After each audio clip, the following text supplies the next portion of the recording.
aplaudir ao Senhor pela vida dele, em nome de Jesus. Deus abençoe, meu querido. Meus irmãos, a paz do Senhor. Minha profunda gratidão a Deus pela honra de voltar a esta casa. Agradeço ao bispo Silvio Vaz pela recepção tão calorosa que nos deu, sua esposa, pastora Noêmia. Muito obrigado mesmo. E a minha profunda gratidão e alegria ao meu amigo, bispo Ricardo, sua esposa, pastora Alessandra. Que prazer revê-lo. Como ele disse, apenas 6 mestres de faculdade teológica, mas ficou uma amizade para o resto da vida e para a eternidade, porque nós vamos morar no céu. Abra sua Bíblia, por favor. Eu estou acompanhado da minha esposa, Keren Marques. Nós temos 2 filhas, Débora e Gabriela, que já estão lá na igreja, onde congregamos, nas suas atividades. Abra sua Bíblia, por favor, no Evangelho de Mateus, capítulo 6, do versículo 5 ao 13. Evangelho de Cristo, segundo escreveu São Mateus,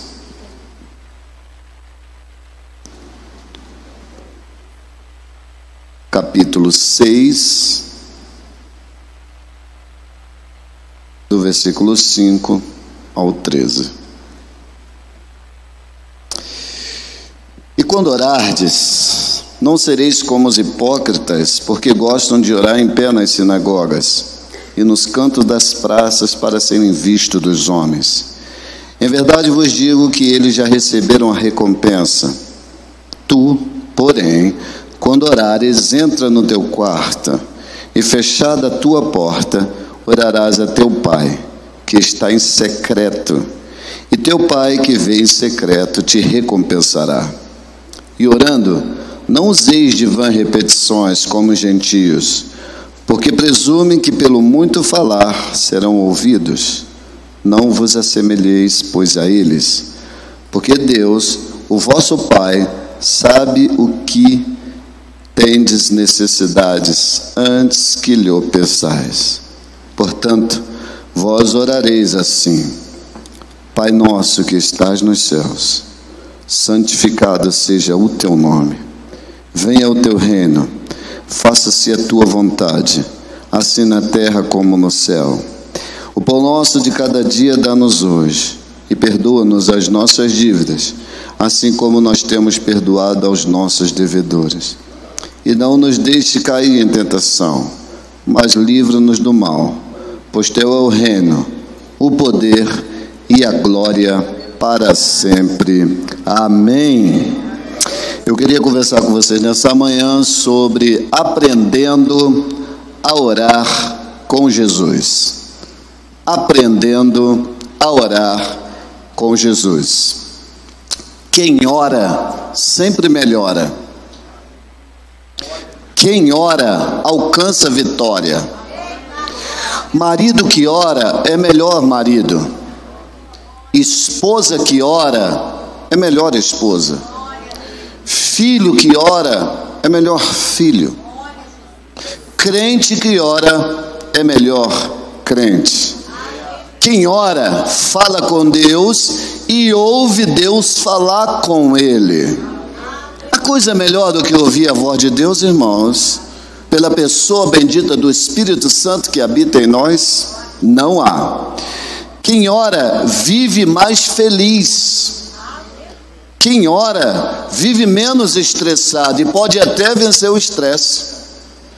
Quem ora vive menos aflito e pode até vencer a aflição e a angústia. Quem ora invade o céu e traz o céu para invadir a vida dele. Quem ora penetra no impossível e vê o Deus do impossível operar milagres na sua vida.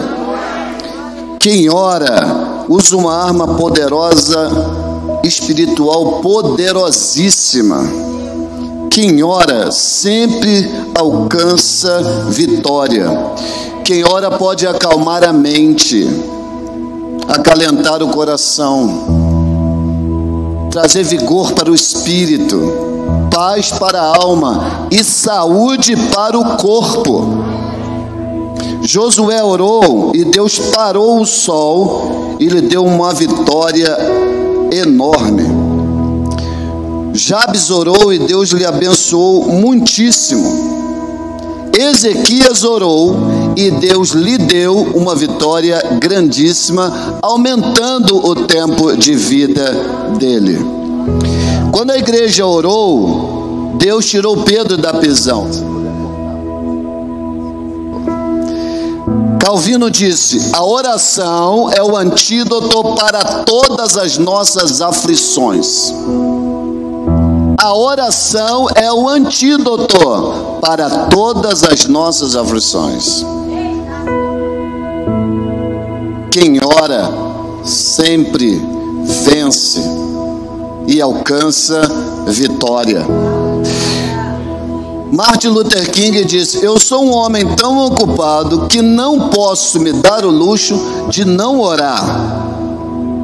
Martin Lloyd Jones vai dizer: a oração é a mais elevada realização do ser humano, é a sua mais nobre atitude. Nunca uma pessoa é tão grande como quando entra em comunhão e contato com Deus. Paulo, escrevendo aos Tessalonicenses, disse: orai sem cessar, não cesse de orar. Ô irmão, se alguém disser para você que você vai ser vitorioso, vai conquistar sem oração, eu tenho minhas dúvidas. Vitória é para quem ora. Conquista é para quem ora. E não é pelo mérito da oração. A oração é poderosa porque ela é dirigida a um Deus poderoso. Alguém já disse que ninguém ensina ninguém a orar. Pode até ser verdade quando falamos de humano para humano. Porém, quando você lê Lucas capítulo 11, você vai ver que Jesus se retirava para orar e ele ficava horas em oração com o Pai. E no capítulo 11 de Lucas, a Bíblia vai dizer que certa feita ele foi orar. E acabando de orar, um dos seus discípulos pediu para ele: mestre, ensina-nos a orar como João Batista ensinou aos seus discípulos. E tenho para mim, nas minhas reflexões, que os discípulos ficavam olhando Jesus orar e falavam assim: mas o que tanto eles conversam? Que ele passava madrugadas às vezes orando. E ele pregava, expulsava demônio, curava os enfermos, acudia às cidades, viajava distâncias enormes a pé, mas também era um homem que orava e orava muito.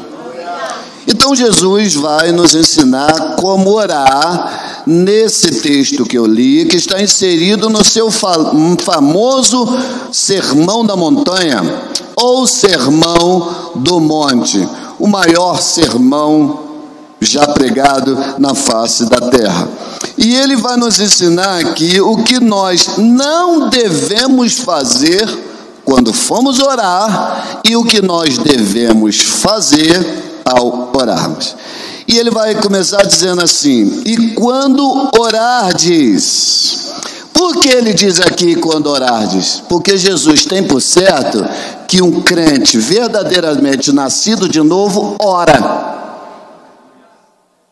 Quando orardes. Matthew Henry chega a dizer assim: me mostre um ser humano vivo sem respirar e eu vou te mostrar um crente vivo sem orar. Possível. Não existe vida cristã sem oração. É impossível. A oração é o respirar da alma. E quando ele disse: quando orardes, não sereis como os hipócritas aqui do grego hipócrites, que na dramaturgia grega era o ator aquela pessoa que representa um papel que finge ser o que não é, e ele está dizendo para a gente não fazer isso, porque eles gostam de orar em pé na sinagoga. Não há problema nenhum você orar em pé na coletividade, mas os hipócritas aqui, me parece que ele está se dirigindo aos escribas e fariseus, oravam em pé para serem vistos pelos homens, porque a sinagoga era o lugar onde os judeus iam para as suas liturgias, e era o lugar, muitas das vezes, público, no canto das praças, para serem vistos pelos homens. E o canto da praça aqui, em outras traduções, fala nas esquinas, ou seja, lugar de maior número de transeuntes, lugar de maior ibope, para serem vistos pelos homens. Aí Jesus diz que, em verdade vos digo, eles já receberam a recompensa. Que recompensa? Resposta de oração? Não. Aplauso humano. Tudo que nós fizermos na igreja, temos que sondar o coração por que estamos fazendo. Porque alguém já disse que existe sim uma fagulha de orgulho até nas melhores obras. E C.S. Lewis vai dizer que o orgulho é o mais completo estado de alma ante Deus.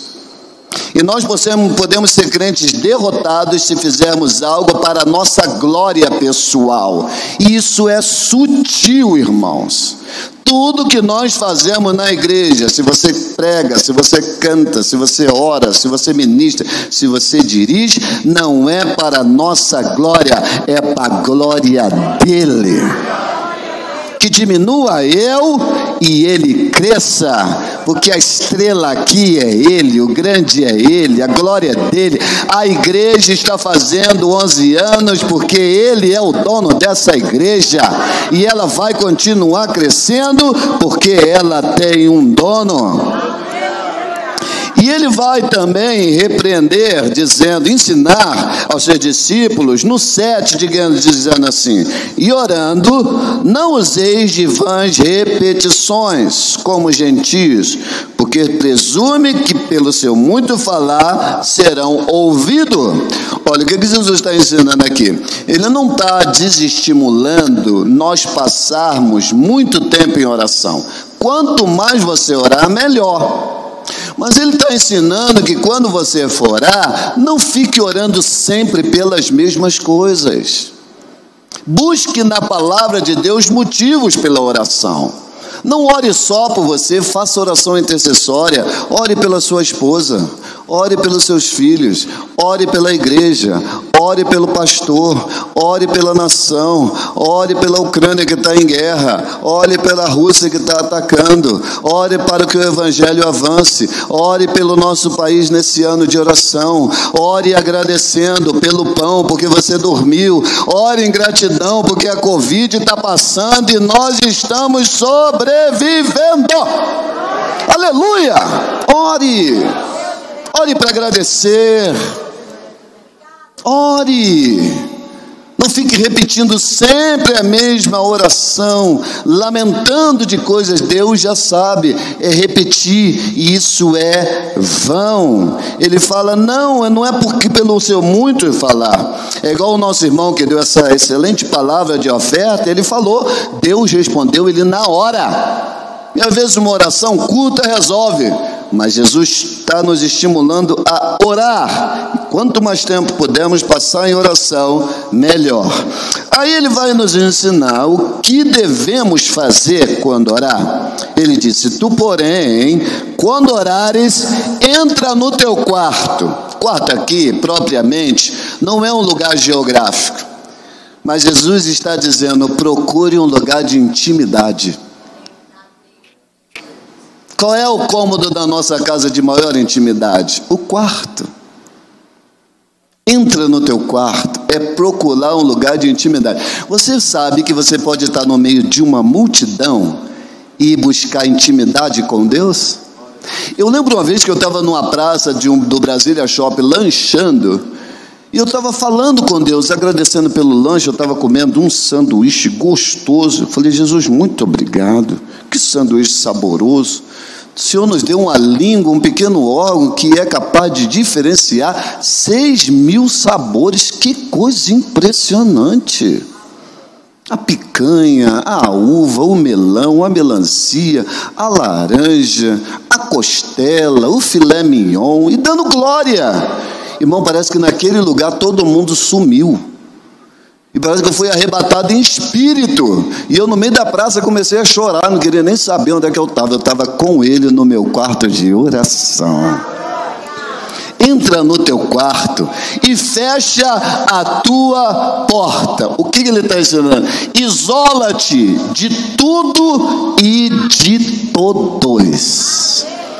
Eu estou falando aqui, eu sei que nós oramos em conjunto, em comunidade, porque somos o corpo de Cristo, mas eu estou estimulando você a oração secreta, individual, subjetiva, no privado. Fecha a tua porta. Ô irmão, quando você for orar, prepara-te, sai do WhatsApp, sai do Instagram, deixa um pouco esse negócio para lá, usa isso com parcimônia, que tem isso, está deixando muita gente ansiosa, né, irmão?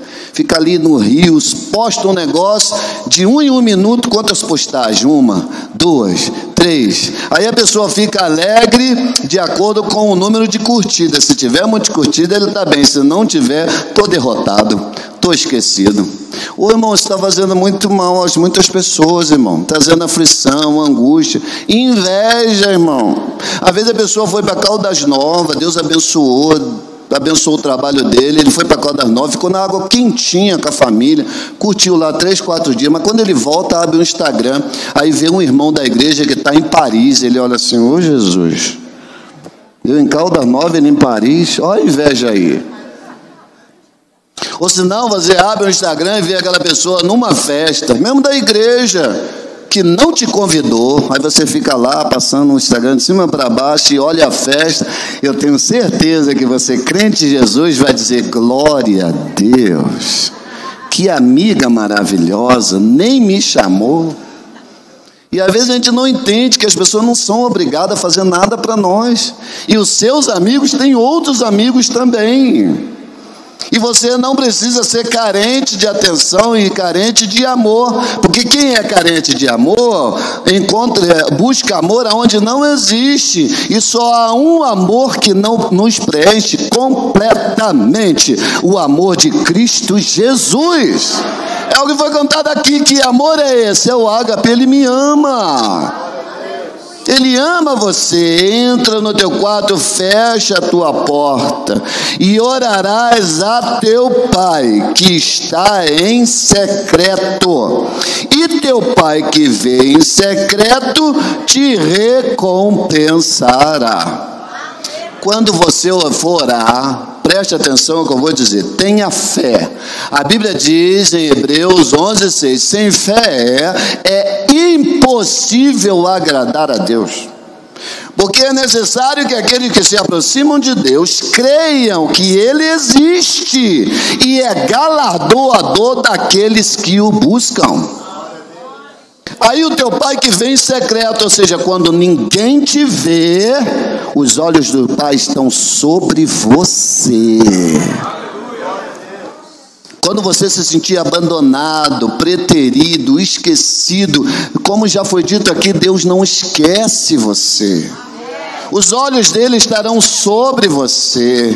Ele vê a tua alma, ele vê teu coração, ele vê teus sentimentos, ele vê tua ansiedade, ele vê a tua angústia.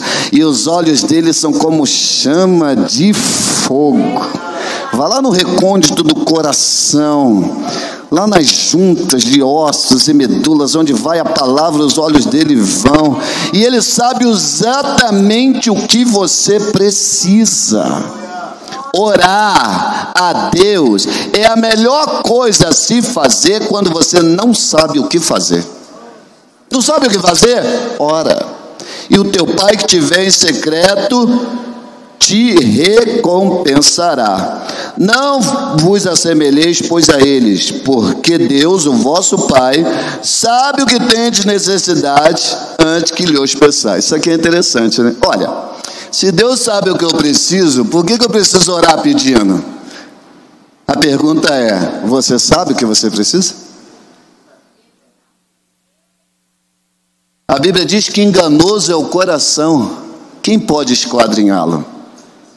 Às vezes você está pedindo coisa que não é a vontade de Deus, não é o projeto de Deus na sua vida, irmãos. Aleluia. Eu sinto a presença de Deus nesse lugar. Você quer ser verdadeiramente feliz? E eu não estou falando de uma felicidade ilusória, não. É ser feliz mesmo em meio às aflições, às angústias, aos problemas da vida. Porque a felicidade do crente é ultra circunstancial, não depende da circunstância. É algo que está dentro dele, como diz Romanos 14:17, porque o reino de Deus não é comida nem bebida, mas é paz, justiça e alegria no Espírito Santo. Irmãos, o crente cheio de Jesus, do Espírito Santo, ele é alegre. Tem crente que parece que foi batizado em suco de limão azedo. Não, dá um sorriso. Eu sei que a coisa está difícil, mas nós temos Jesus. Ele falou de peste, saíam as pestes, a Covid, ele falou de guerra e rumores de guerra. A palavra está se cumprindo. Só os iludidos na fé que vão recuar. Crente verdadeiro vai continuar, irmão. Você quer ser realmente feliz? Quando você orar, busque a vontade de Deus para a sua vida. Foi Ele quem disse, nada mudou. Busca primeiro o reino de Deus e a sua justiça, e todas as demais coisas vos serão acrescentadas. Aleluia! Busque a vontade de Deus, irmão. E a igreja está fazendo 11 anos, vai fazer 12, 13, até Jesus voltar. E igreja é lugar de servir, não ser servido. A Bíblia diz que o Filho do Homem veio para servir. Por que eu vou querer ser servido? Não sou nem Jesus. Eu estou aqui para servir, irmão. Serve no cântico, serve na palavra, serve na escola dominical. E não seja crente saudosista. Antigamente que era bom, não é bom hoje. O mesmo Deus continua hoje. Tem poder hoje, tem milagre hoje, tem vitória hoje.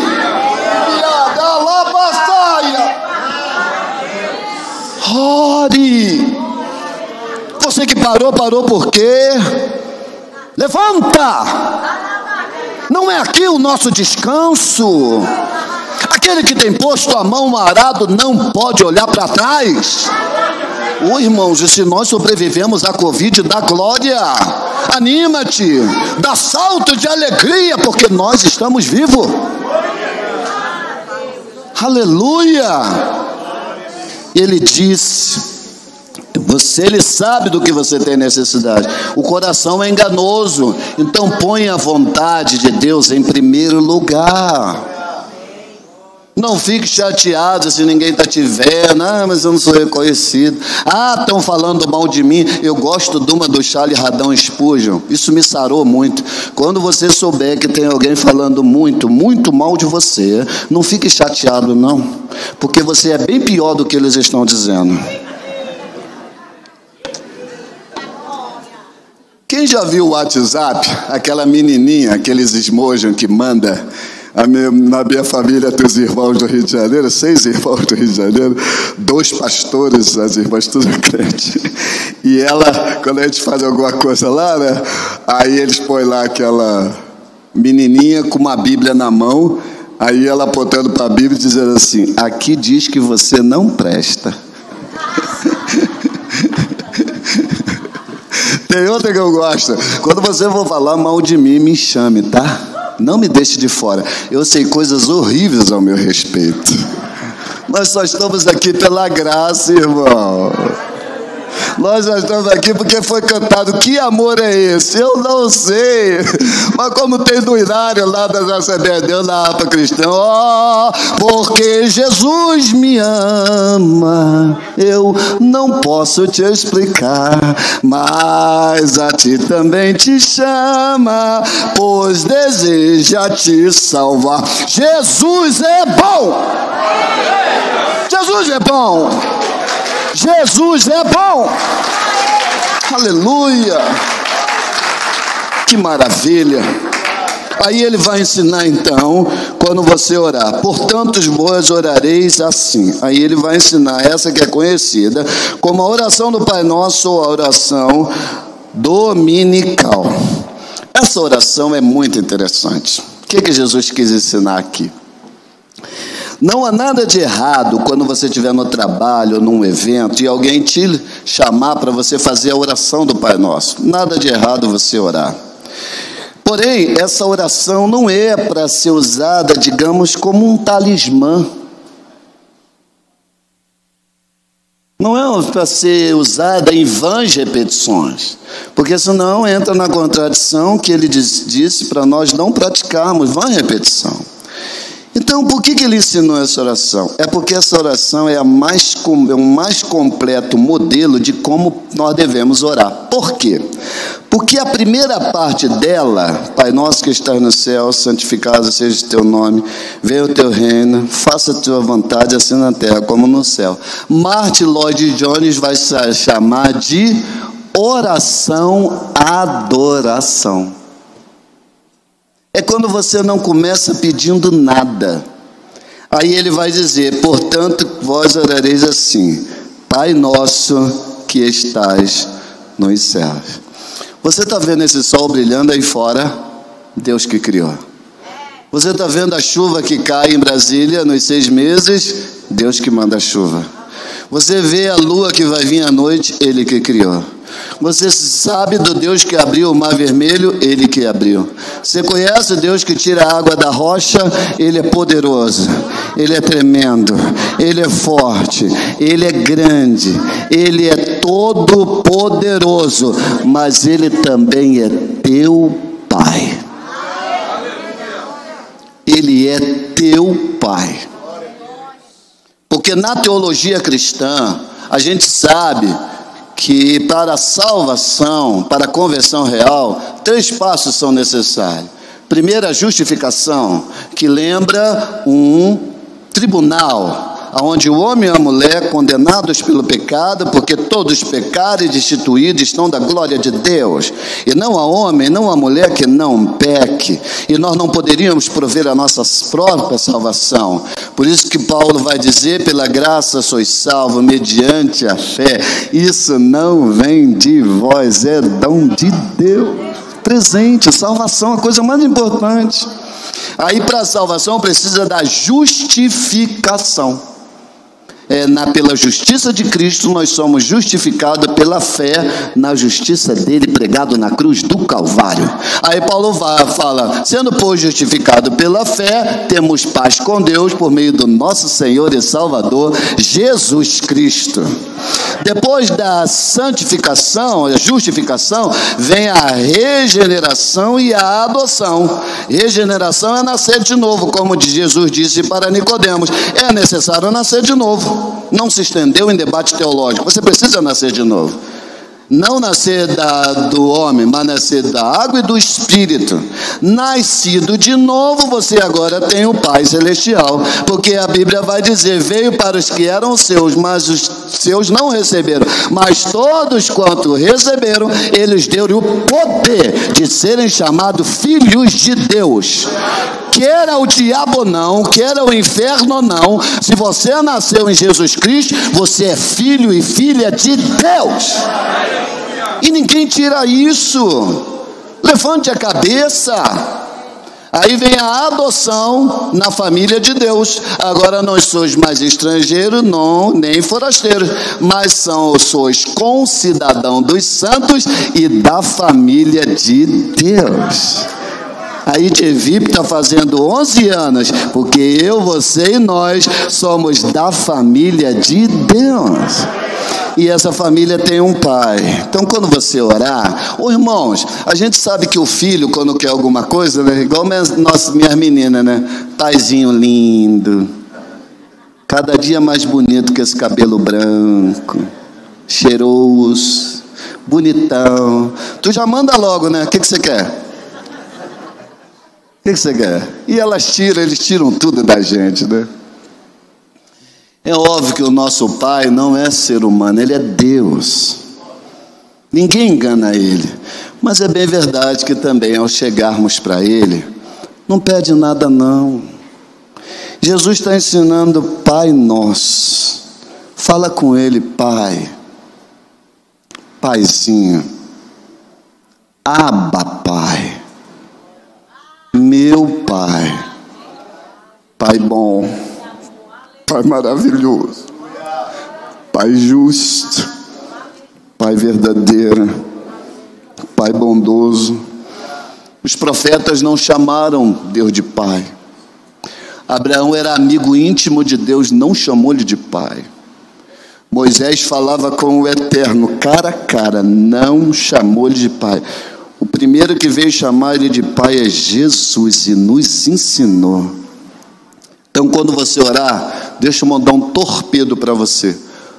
Que as suas orações não sejam lista de supermercado, mas sejam cartas de amor para o Pai. Comece adorando, Pai. Pai, não peça nada, Ele sabe que você precisa. Pai nosso que estás no céu. Por que no céu? Porque talvez você teve um pai rude, bruto, violento, agressivo, e talvez o seu referencial de pai não seja alguém bondoso. Mas Ele mesmo disse: qual de vós que o filho pedindo um peixe lhe dará uma serpente, de pedindo ovo lhe dará um escorpião, de pedindo pão lhe dará uma pedra? Vós que sendo maus sabeis dar boas coisas para os vossos filhos, ainda mais vosso Pai Celestial dará bens a todos que lhe pedirem. E tu sabe qual é a maior dádiva que Deus nos dá na oração? O Espírito Santo dele. Pai nosso que está nos céus, santificado seja o teu nome. Ao chegar diante dele, ele é nosso Pai, mas também é necessário reverência. O nome dele é aquele tetragrama, se não me falha a memória, YHWH, o nome impronunciável do Altíssimo, que os escribas do Antigo Testamento, quando iam escrever, trocavam a pena, se lavavam, alguns mudavam até a roupa, para falar nesse nome, porque Ele é santo. Ele é santo. Ele é santo. Estamos nos aproximando do santo, do Santíssimo, aquele que Isaías viu no alto e sublime trono, e as suas vestes enchiam o templo. Acima dele estavam os serafins e clamavam de dia e de noite: Santo, Santo, Santo, Santo. E ali, os especialistas dizem que ali é um trisságio. Quando nós queremos destacar alguma coisa no texto, nós iluminamos ou sublimamos. No escrito do Antigo Testamento, quando eles queriam destacar uma palavra, eles escreviam essa palavra 3 vezes. Então Deus não é só santo, Ele é santíssimo. Os irmãos de Deus é tão santo que eu fico pensando, os serafins que estavam na frente dele tinham 6 asas, com 2 voavam, 2 cobriam pés e 2 vestiam o rosto. Então, nas minhas meditações, eu fui uma vez até procurar uma figura no YouTube, estava mais no Google, estava mais ou menos lá assim. Imagine comigo, acho que 2 asas saíam aqui da lombar, com essa eles cobriam os pés. 2 asas saíam aqui, acho que da cervical, com essa eles cobriam o rosto. E as 2 saíam aqui no meio da coluna, quem sabe assim, e aí com essa eles voavam. Os anjos que estão lá puros, sem pecado, na presença de Deus, precisam cobrir o rosto para olhar para Ele. Quem somos nós?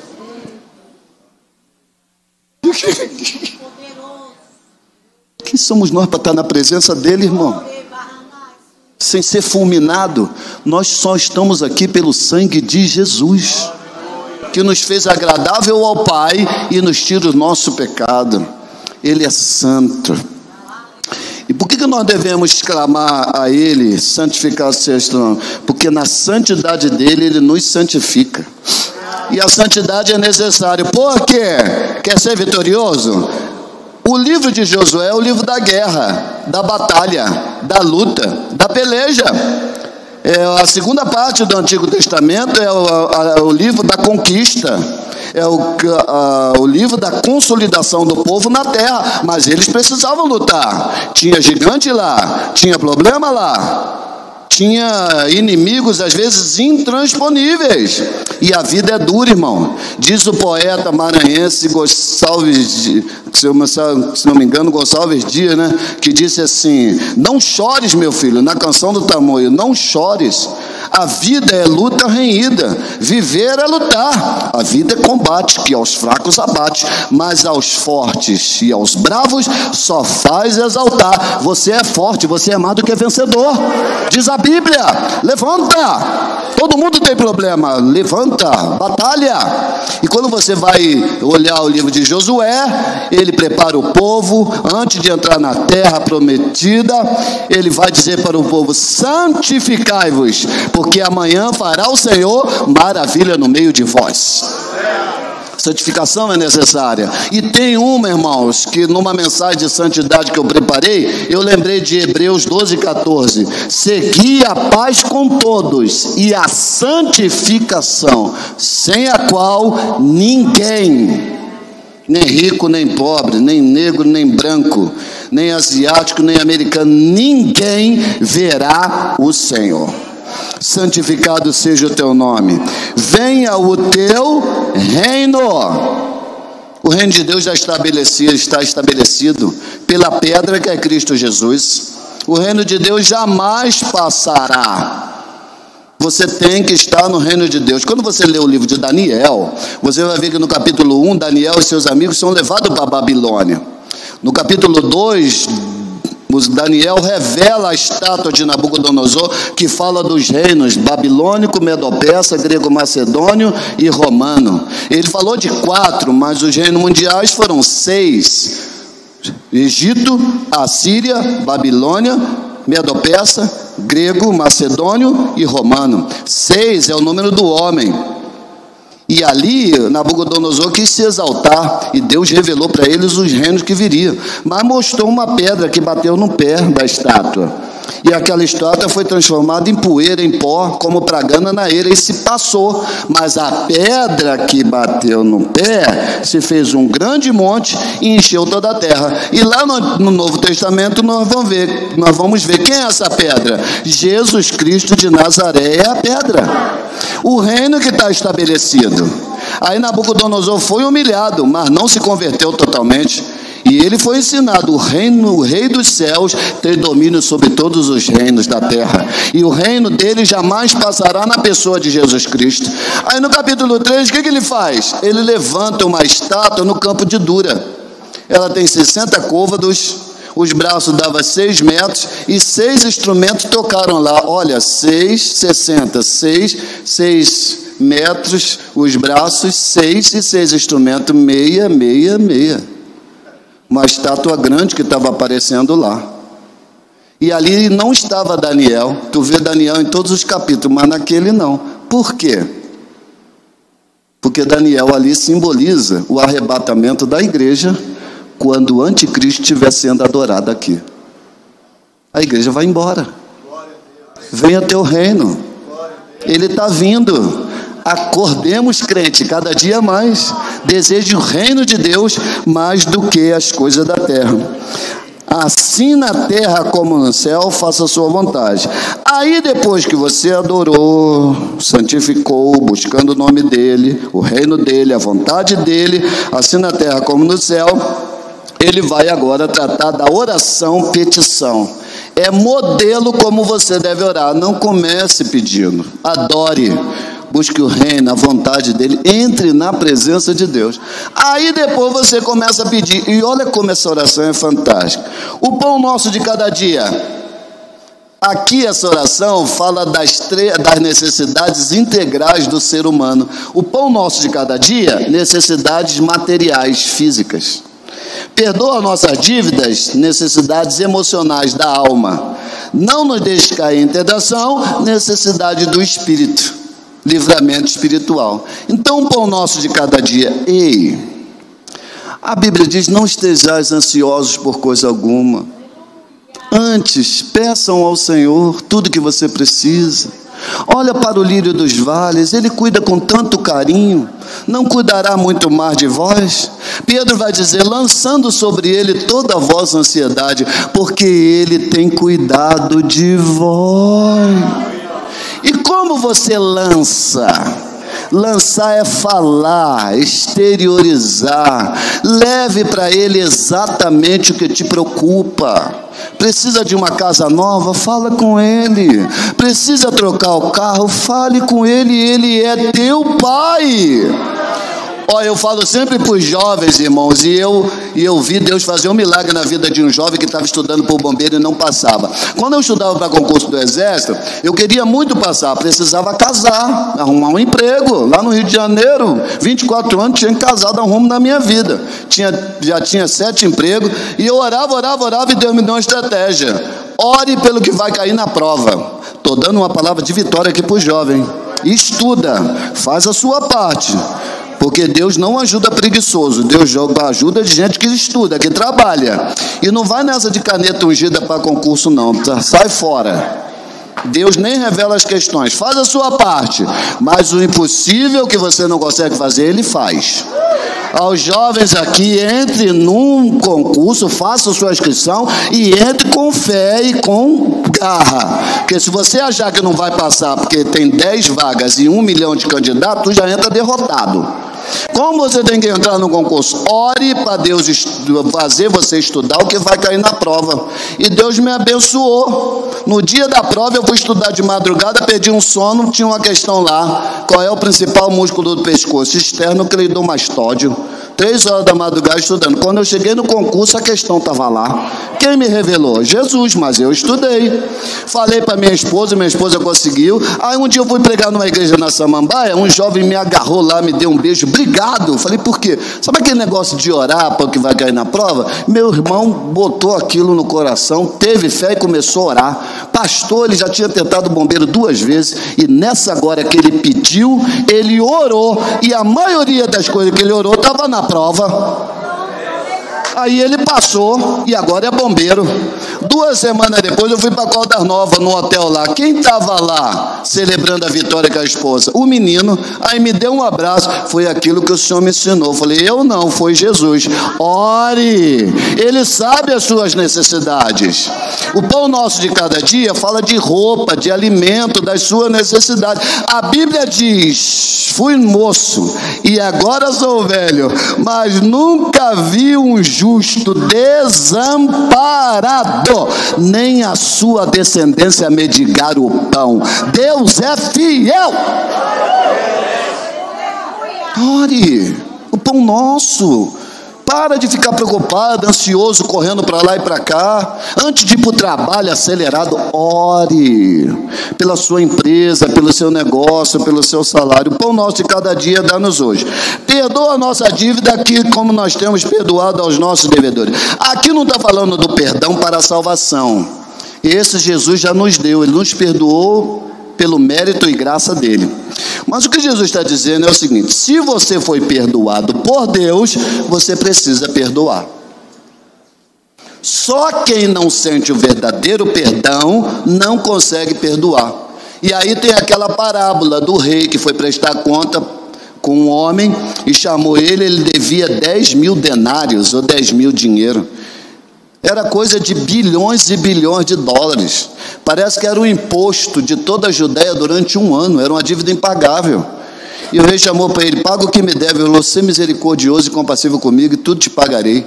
Eu não tenho agora. E Deus, o rei, perdoou a dívida dele.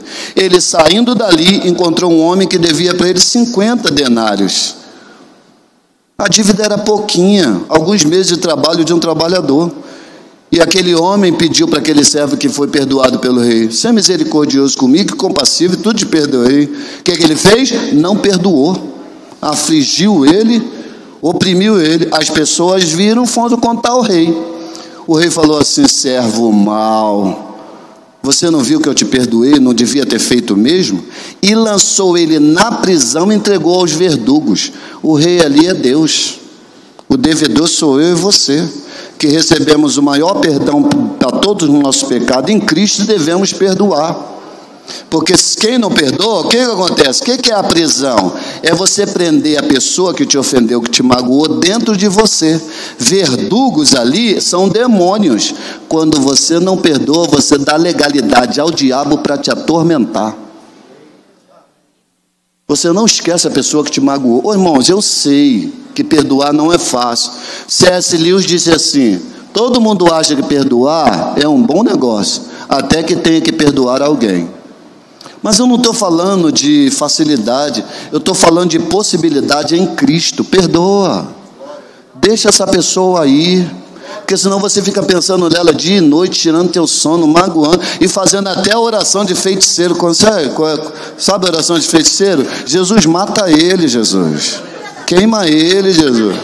Ô irmão, Jesus mandou você amar o seu inimigo, orar por ele. Se o teu inimigo tiver fome, dá-lhe de comer. Se tiver sede, dá-lhe de beber. Que fazendo isso, você montou a brasa sobre a sua cabeça. O que é isso? Não trate o seu inimigo como ele te tratou, porque senão você se iguala a ele. E você é crente, é diferente. Faça o que Deus está te mandando, que Deus vai te abençoar. No exército, eu era sargento e tinha um sargento lá, um subtenente superior. Ele me odiava, de graça. Ele ia na minha sessão, documento tal, novinho, me chamava de novinho.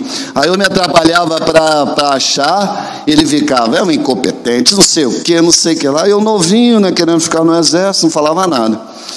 Mas aquele homem me odiava de graça. Tem umas coisas assim, né, gente que odia a gente. Irmão, sabe de uma coisa? Tem gente que vai gostar de você pelo que você é, e tem gente que vai te odiar pelo mesmo motivo. Nós não somos bons não, bom é Jesus. Aquele homem me odiava. Aí um dia nós fomos dar tiro, um exercício no exército, TAF. Aí eu fui, sempre que eu ia, eu levava o algodãozinho para botar no ouvido, para amenizar o impacto do fuzil no ouvido. Aí quando eu estou indo para o ônibus para a gente ir para o stand, ele chega do meu lado: e aí? Vê se acerta pelo menos 2 ou 3, né? Tinha que acertar 10. Não, eu estou indo preparado aqui, já estou com o meu algodãozinho. Aí ele falou assim: puxa, esqueci meu algodão. E quando eu atiro, o barulho aqui pode até sangrar meu ouvido, como já aconteceu. Aí o Davi carnal morre. O velho homem: eu vou só querer ver o melado descer. O velho homem: eu vou ficar lá para ver a tua desgraça. Mas o novo homem, operado pelo Espírito, dá um pedaço de algodão para ele. E eu fui lutando, meu amigo, bicho possível. Eu fui pro ônibus: Senhor, esse homem me odeia. Ele me odeia. Dá um pedaço de algodão para ele. Isso é Cristo, irmão. Isso é servir a Cristo. A gente não entende isso. Não é a nossa justiça. Dá um pedaço de algodão para ele.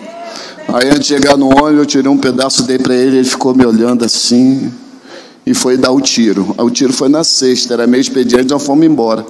Na segunda-feira, quando ele foi na minha sessão, ele chegou lá: e aí, meu amigo? Tudo bem? Você pode ver um documento para mim? Eu vou ver aqui. Fique tranquilo, pode levar o tempo que precisar. Quando ele foi transferido, ele deu um churrasco, me deu um convite, falou assim: pode faltar todo mundo, você não. Vai pelo que Jesus falou.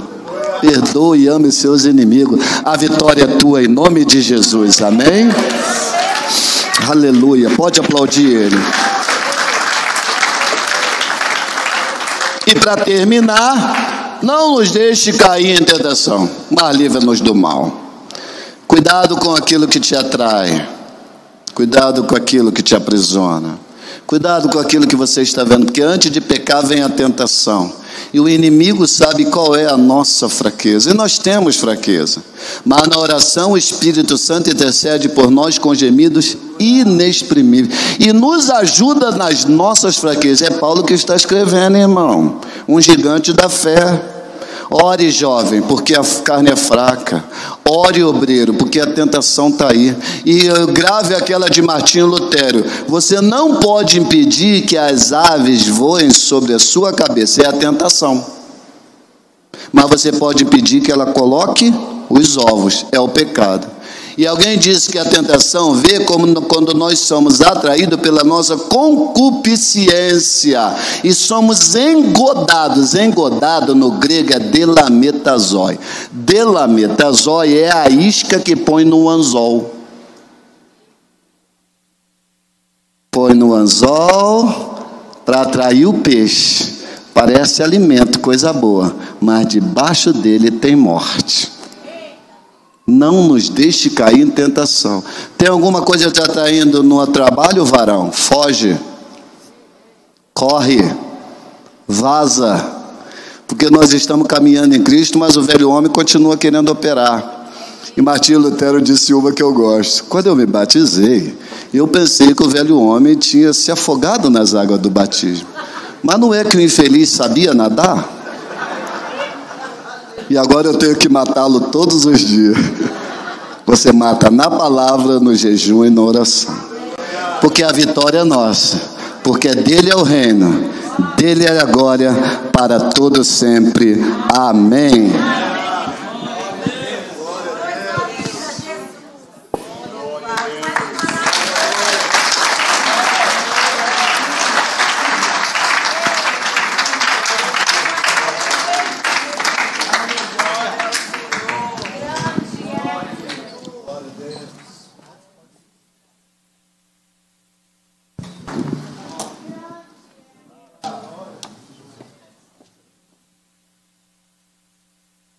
Glória a Deus. Enquanto o pessoal se prepara aí, que mensagem poderosa, hein? Concurso público, estava nessa situação.